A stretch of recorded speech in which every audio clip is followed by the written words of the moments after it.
ফজু পাগলা মানে আমি বাংলাদেশে এখন ফজু পাগলা হয়ে গেছি এবং এই নামটা আমাকে দিয়েছে মুক্তিযুদ্ধ বিরোধী জামাতে ইসলাম। আমি নাকি ফজু পাগলা, এবং প্রথমে এই কথাটা বলেছে মুফতি আমির হামজা নামে একজন লোক। আর কালকে সর্বশেষ পরশু রাত্রে দেখলাম আমি নামটা আমার, সেও জামাতের একজন ইউটিউবার, সে আমাকে বলছে যে ফজলু পাগলাকে জবাই করেই হত্যা করতে হবে। গতকালকে একটা ঘটনা ঘটেছে, আমি 5টার দিকে শুনতে পেলাম যে আমাকে দল একটা শোকজ নোটিশ দিয়েছে। আমার দল জাতীয়তাবাদী দল বিএনপি। আমি অন্যদের মুখে শুনলাম,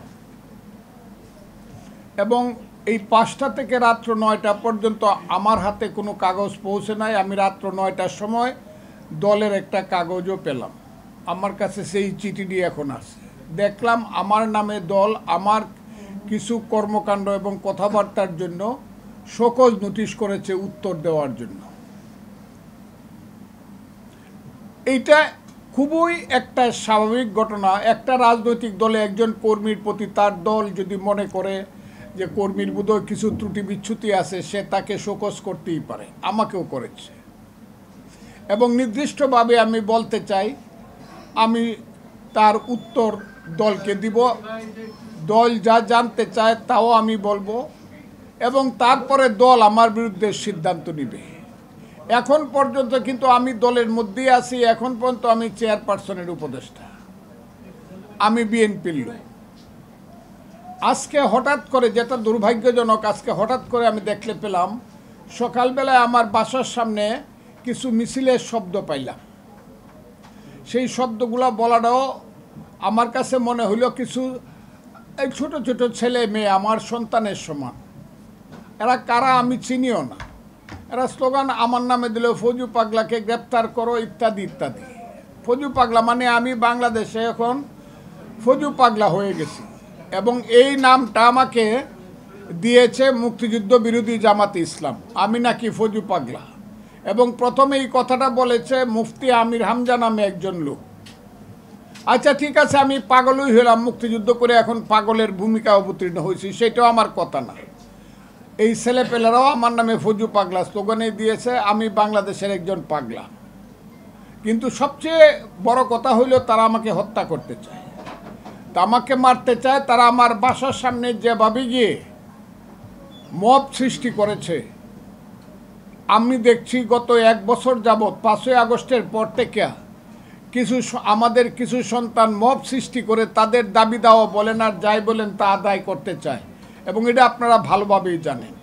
কিন্তু আমার মতো একজন সিনিয়র মানুষ, যে দেশটার জন্য যুদ্ধ করেছি, আমি যুদ্ধ না করলে বা মুক্তিযোদ্ধারা যুদ্ধ না করলে এই সন্তানেরা তো বাংলাদেশের সন্তান হইতো না, এরা হয়তো পাকিস্তানের সন্তান। কাজে আমাদেরকে হত্যা করা বা আমাদের নামে বিশ্রী স্লোগান দেওয়া, বা আমি একটা বাসা বাড়িতে থাকি, সেটা হলো ভাড়া বাসা, এটা আমার নিজের কোনো বাসা না। আমি ওই সেগুন বাগিচা কনকর্ড টাওয়ারে আমি ভাড়া থাকি, সেটা ভাড়া বাসা।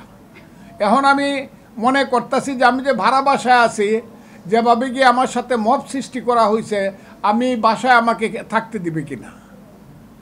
প্রথম আমার অনিশ্চিত অবস্থা, কারণ মালিক বলতে পারে ভাই আপনাকে বাসা ভাড়া দিলে আমার বাড়িঘর পুড়িয়ে ফেলবে ভাঙে, যেটা করতেছে মব।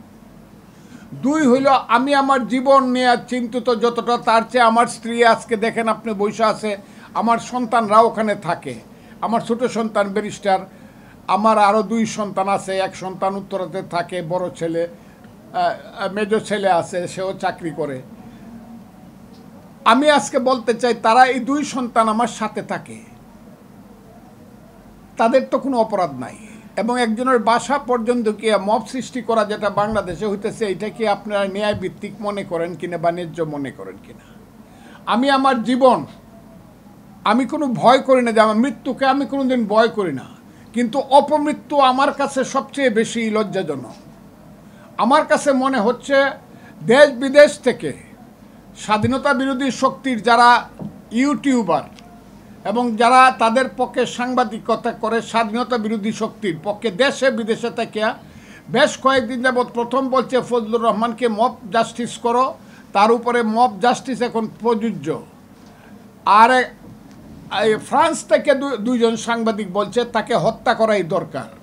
আর কালকে সর্বশেষ পরশু রাত্রে দেখলাম, আমি নামটা আমার, সেও জামাতের একজন ইউটিউবার, সে আমাকে বলছে যে ফজলু পাগলাকে জবাই করেই হত্যা করতে হবে। এই যে অবস্থাটা, এই অবস্থাটা জানানোর জন্য আমি আপনাদের কাছে আসছি, এবং তার রেজাল্ট আমি দেখতেছি আমার বাড়ির সামনে। 7 থেকে 8 জন বা 9 জন ছেলে মেয়ে, এরা কারা কোন দলের আমি চিনি না। এই যে অবস্থা, এই অবস্থাতে আমি তো দেশের একজন নাগরিক, আমার তো বাঁচার অধিকার আছে। আমি প্রথমে বাংলাদেশের জনগণের কাছে হাত জোর করে আহ্বান জানাবো, আমি বাংলাদেশের ফজলুর রহমান, আমি হাত জোর করে আপনাদের জানাবো, আমি একজন মানুষ। আমি হাত জোর করে আপনাদের কাছে, জনগণের কাছে বলতে চাই, আমি একজন মুক্তিযোদ্ধা। আমার বাঁচার অধিকার এই দেশে আছে, এটা আমি মনে করি। এটা আপনারা মনে করেন কি না? কিন্তু আপনারা কি মনে করেন এইভাবে আমাকে হত্যা করলে পরে বাংলাদেশ এবং বাংলাদেশের যে অবস্থা, সেই অবস্থাটা কি এইরকমই থাকবে? আমাকে হত্যা করা উচিত বলেই আপনারা মনে করেন? আর আমার দলকে আমি বলবো এই কথাটা, দল আমাকে একটা শোকজ করতেই পারে, এটা আমি উত্তর দিব, সেটা দলের সঙ্গে আমার ব্যাপার, তখন দেখা যাবে। কিন্তু আমাকে হত্যা করার জন্য যারা আসলো, আমি তাদের সঙ্গে, আমি তাদেরকে চিনি না, জানি না, তাদের সঙ্গে আমার কোনো সম্পর্ক নাই, দূর সম্পর্ক নাই, তাদের সাথে আমার শত্রুতাও নাই, আমার কোনো মিত্রতাও নাই। কিন্তু এই যে মব একটা সিচুয়েশন সৃষ্টি হয়ে আমাকে যে হত্যা করার জন্য, বা আমার ছেলে মেয়েদেরকে সর্বনাশ করার জন্য, আমার পরিবারকে সর্বনাশ করার জন্য আমি একটা ভাড়া বাসায় থাকি, এর মধ্য দিয়ে আমার কাছে মনে হচ্ছে যে এই দেশে কি আমার বাঁচার অধিকার আছে কি নাই, এটা জনগণকে জানানো উচিত। আমি বাংলাদেশের জনগণকে আমি আবারও প্রশ্ন করতে চাই, এই দেশে আমার বাঁচার অধিকার আছে কি না। আমি এদেশের আইন শৃঙ্খলা বাহিনী, যদিও আমি দেখেছি আইন শৃঙ্খলা বাহিনীর সঙ্গে আমার স্ত্রী যোগাযোগ করার সঙ্গে সঙ্গে পুলিশ এসেছে, আমি তাদেরকে তারা তাদের দায়িত্ব পালন করেছে, এবং আমি শুনেছি আর্মিও এসেছে, আমি তাদেরকে ধন্যবাদ জানাই। কিন্তু পুলিশ আর আর্মি আসাই কি আমার মতো একজন মুক্তিযোদ্ধার বাড়িতে আমার জন্য খুব সম্মানজনক ব্যাপার? যারা আমাকে বাঁচাইতে চাবে যে পুলিশ আর্মি আমাকে গার্ড করবে, আমি একা একা দেশে চলতে পারবো না।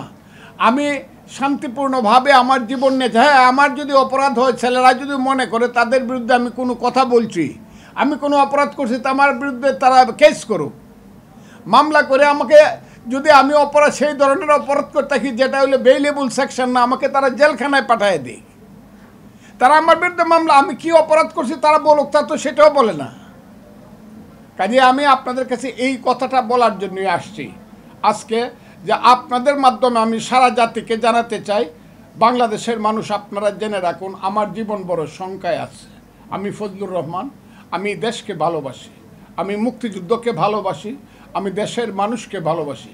বিশেষ করে আমার যে এলাকা ইটনা মিটামন অষ্টগ্রামের মানুষ, কালকের থেকে বোধহয় ওখানে নাওয়া খাওয়া মানুষের বন্ধ। ইটনা অষ্টগ্রাম মিটামনের মানুষ, আমি কথাটা, যেখান থেকে আমি নির্বাচনী এলাকা, সেখানের মানুষ নিস্তব্ধ হয়ে গেছে। কাজে আমি তাদের প্রতিও সহানুভূতি জানায় বলতেছি, আপনারা এই কথাগুলো, আমার কথাগুলো সারা বাংলাদেশে প্রচার করে, আমি একজন মানুষ, আমার অধিকার আছে, fundamental rights according to the constitution of Bangladesh, এই দেশে আমার বেঁচে থাকার অধিকার আছে, সেইটা আপনারা নিশ্চিত করার জন্য আপনাদের সাংবাদিক জগতের যে শক্তি আছে, সেই শক্তিটা দয়া করে আপনারা প্রয়োগ করুন। এই কথাটা বলার জন্য আমি আজকে আপনাদের